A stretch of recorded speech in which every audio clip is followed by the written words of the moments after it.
Molt bones. Avui veurem pas a pas la postura o asana que es diu Utthita Parsvakonasana, és l'estirament lateral dempeus.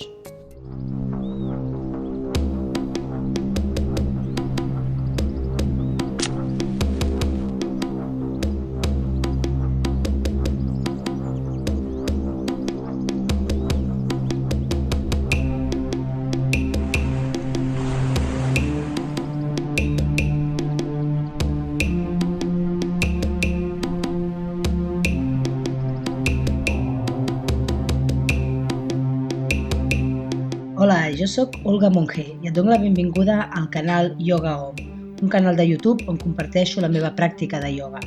Si vols formar part de la comunitat, em trobaràs també a Instagram i a Twitch. T'animo que et subscriguis. Moltíssimes gràcies.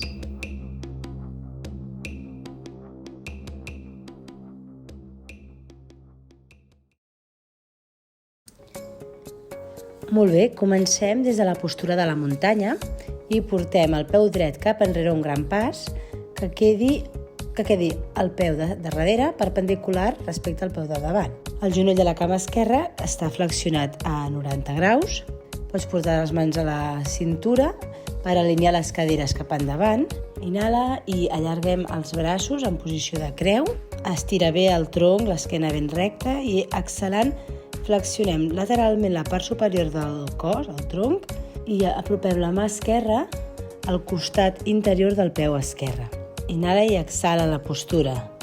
Recorda rotar l'abdomen i el pit apuntant cap al cel i extén el braç dret perpendicular al terra per damunt de la teva orella, amb la palma mirant cap endavant. En aquesta postura les cames estan estirades i fortes. La part externa del peu esquerre queda ben apoyada. Per desfer la postura, inhalarem elevant la mà esquerra del terra, tornant a la posició vertical. I apropem el peu dret a davant de l'esterilla, al costat del peu esquerre.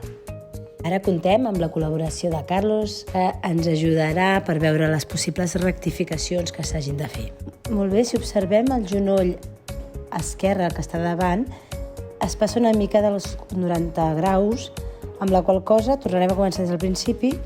Haurem de fer un pas més llarg per donar més amplitud a les caderes. En aquest cas el Carlos és molt alt. Molt bé, mantenint la cama de davant a 90 graus, girem les caderes que estiguin les crestes ilíaques enfocant cap endavant i ara sí, baixem el tronc i el braç esquerre va per davant de la cama esquerra. Si en el cas del Carlos no arribes al terra, sempre pots ajudar-te d'un bloc. La mirada molt bé es dirigeix cap amunt i en el cas que et molestin les cervicals es pot dirigir cap endavant. Ens reincorporem a poc i fem el pas al principi de l'esterilla per mantenir els dos peus junts.